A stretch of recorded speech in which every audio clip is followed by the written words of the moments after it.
Hey, it's David, and welcome to the Waters Advantage team. Today, we're going to be talking about Shelburne's home prices and what's happened in the last 6 months. To really look at this report, I wanted to do a video to kind of go through the explanation of a number of things, because looking at the raw numbers is one thing, but actually having somebody sitting next to you and going through this on a one-on-one is a different experience. That's what I've always found.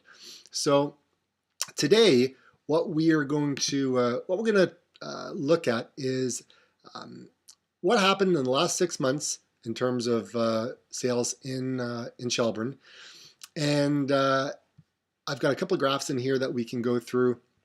And then if you have any questions, you can always shoot me over a message, and I can certainly answer that for you. Okay. So when we look at this, the Shelburne's market stats, like the big picture, what's going on. Last month we had 16 sales. That was huge, right? Shelburne, to see that happen was quite astonishing. I've never seen that before. Active listings, we were up at 32. We had new listings on there. So we had a little bit of old inventory selling, kind of clearing out. And so our sales to new listing ratio was like 116%, which is pretty crazy. There's a buyer's market, there's seller's markets. And so generally, anything more than 50 to 60% sales to new listings is generally looking at a seller's market. So you'll want to know that. Now, when you drop down to about 20 to 25% of the sales, it's indicated as more of a buyer's market. So what happened last month? Where are we at with average price, median price? Now, the one thing that you need to understand with average prices in Shelburne, it can be very volatile and very erratic where the prices go.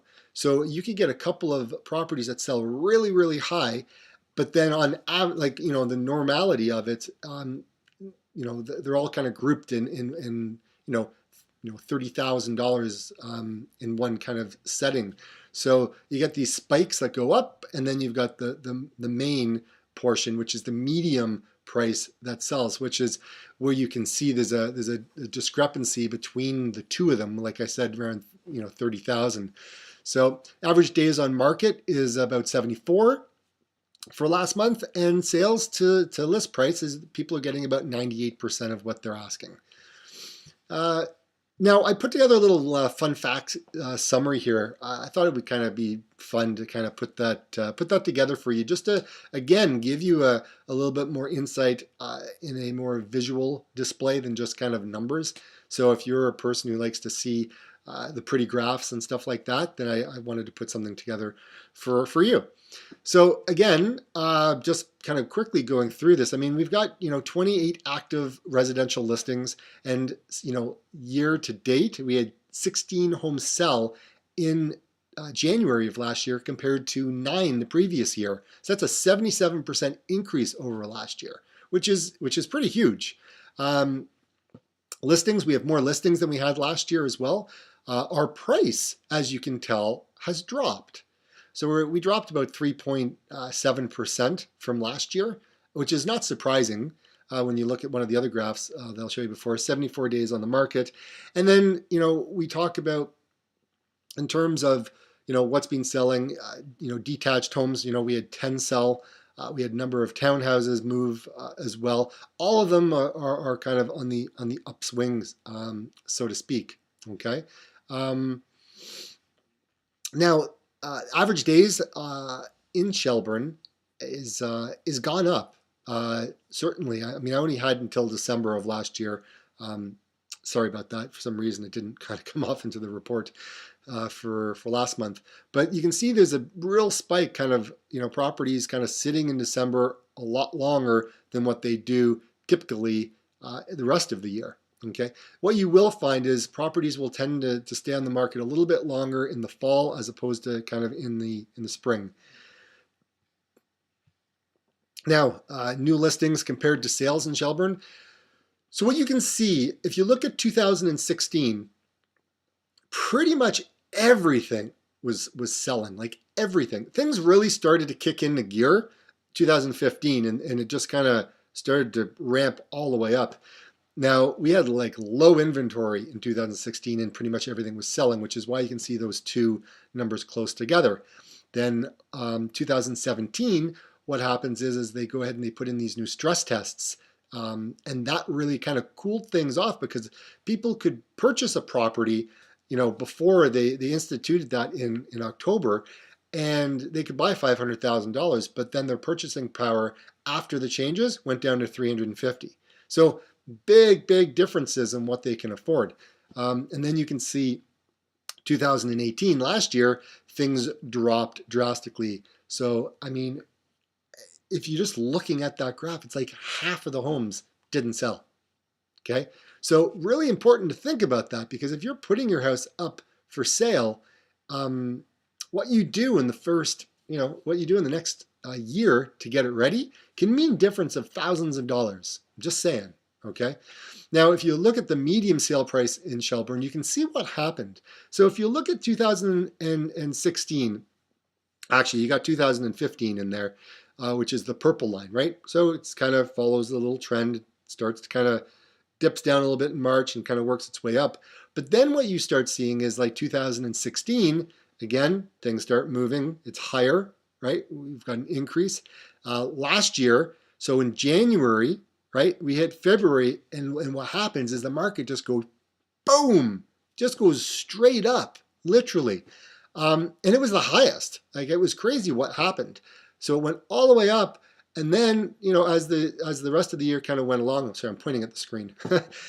It kind of tapered off a little bit, but then at the end of the year, you see this big drop compared to the other years, right? The other years you didn't see that because the mortgage rules hit in, and then it adjusted the marketplace. Now, 2018, what you see is a little bit of a rebound, right? So at the end of the year, sorry about that. The end of the year, you were kind of ending on a down note, but then in the following January, right, things start to change. People go, oh, okay, well, it's not so bad. I can still afford houses. I just can't afford, the houses that I could afford before. So I'm still going to buy. So again, market goes up a little bit, right? Shoots up, kind of starts to average out a little bit, and then dips down at the end of the year, which is a typical normal cycle. So yeah, it's a very interesting range as to what happens, right? And then here you're just looking at the GTA, right? I just took the whole GTA from the 70s and said, look at the interest rates, right? And then look at the sales, right? Everything keeps going down with regards to the to rates, and then what happens? Boom, prices go up, right? Sales move, right? Everything happens.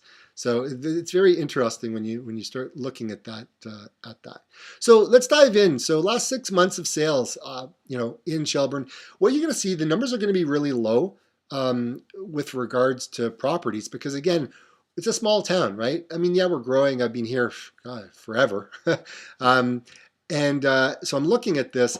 It's like, yeah, you got one sale, right? One sale. And so the numbers, when you start looking at it, you add them all up, and it's hard to kind of give you like that average or the medium, right? Because it's only like the one property. So just kind of keep that in mind. Same thing with condos, right? We had one condo sale, right? So, but it sold at asking price, so which was great. But again, it's the market space that we're in.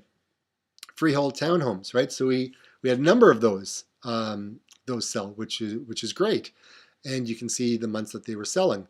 So you can see townhouses typically they're sold really, like they sell really fast. Some months you're going to sell more than others, but we see that especially in January and the tail end of the year. December, you typically see a lot more new listings coming on the market. Sales aren't quite there yet, only because people are back at school, stuff like that. Semi-detached, again, we don't have lots of semi-detached in town, but again, the numbers are here.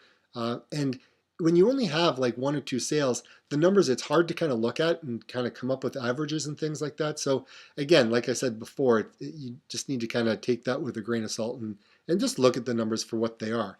If you wanted more of an analysis on a pinpoint price on your property, well, that's something that we can kind of take offline from the video, and I can you can reach out to me and I could come in and walk you through that process.